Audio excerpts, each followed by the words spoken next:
What's up, everybody, and welcome back to A Beer a Day with TK. Anderson's in the house, and we're just doing a little bit of a follow-up video based on a beer I reviewed the other day. So a couple days ago, I did a review of this beer. Can I get a name for that? Caramel Macchiato Pale Ale, and this was from Land Grant Brewing in Columbus, Ohio. Now, if you watch that video, you'll see when I poured it into the glass, it looked kind of normal. Once I held it up, there was floaters everywhere. There was all kinds of funk floating in the glass. Now, I'm sure you've seen floaters before. I've seen floaters before. Usually it's yeast or sediment from the bottom of the bottle.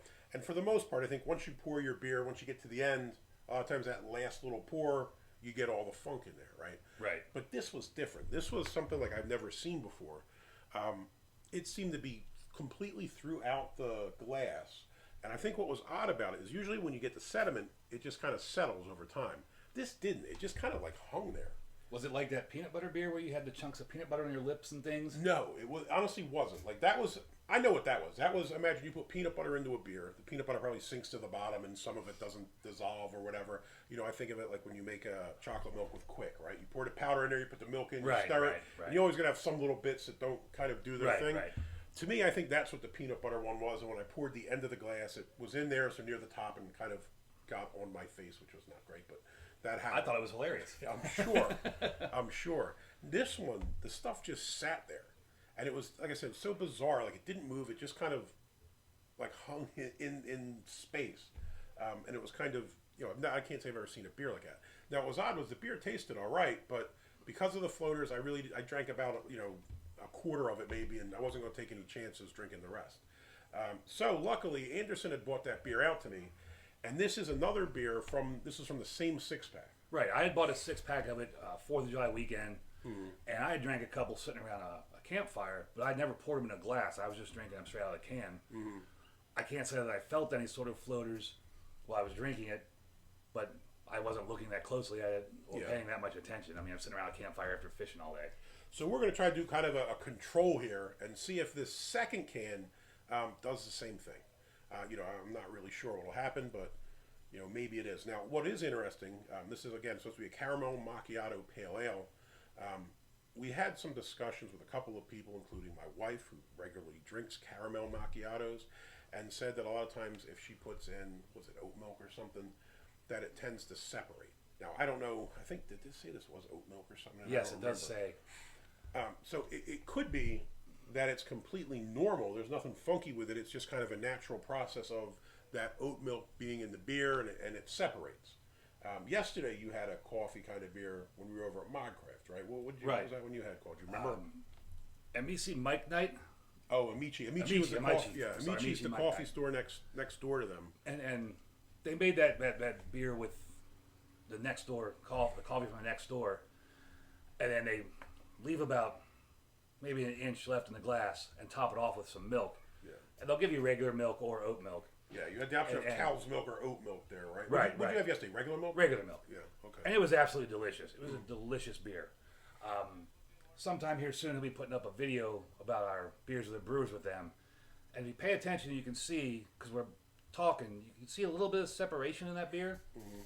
And it starts to look like some floaters, like maybe just as it's sitting there, because I'm not drinking it quickly enough that it started. The beer and the milk separate. The beer and the milk are kind of separating, and the milk's curdling a little bit. Yeah. And they were also saying that oat milk tends to curdle a lot in different. Yeah, I think they said they tried some experiments with the oat milk, so it kind of got us thinking maybe it wasn't some defect in the beer. Maybe it's just simply the oat milk that's in it kind of separated. Now I will say this: after I drank a part of it, I dumped the rest of it down the sink.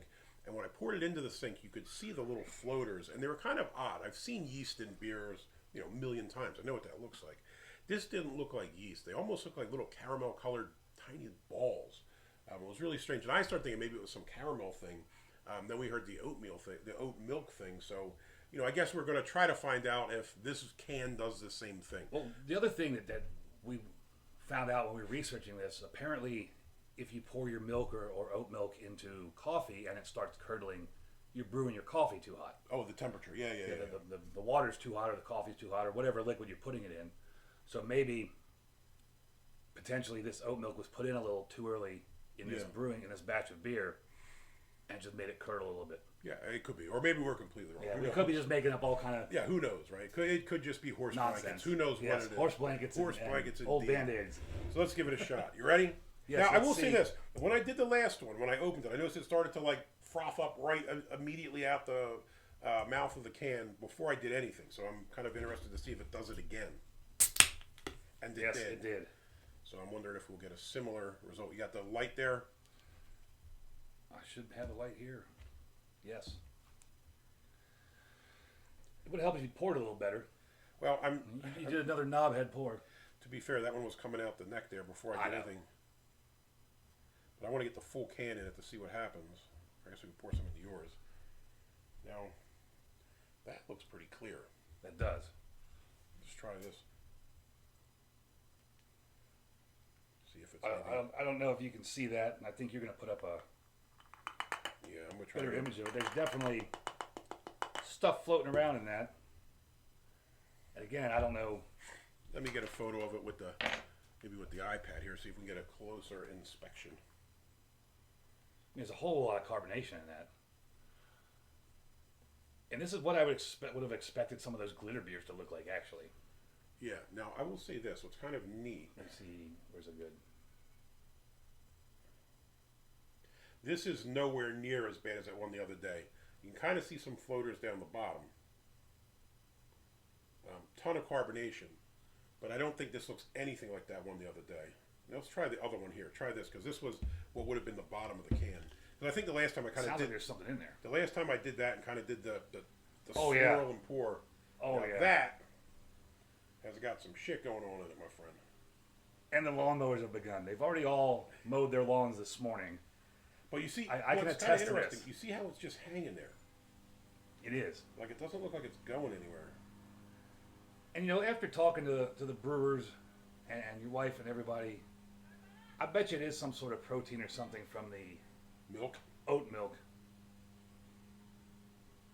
And I could be wrong, but I believe the less fat you have, the more likely it is to curdle. I mean, I've done it before with tea where you put the milk in, and sometimes it's fine, sometimes it's not. I'm always like, what the heck's going on? But yeah, that's interesting. So then, you know, I wonder if they were all like that. Now, I still think the other one I had looked like more.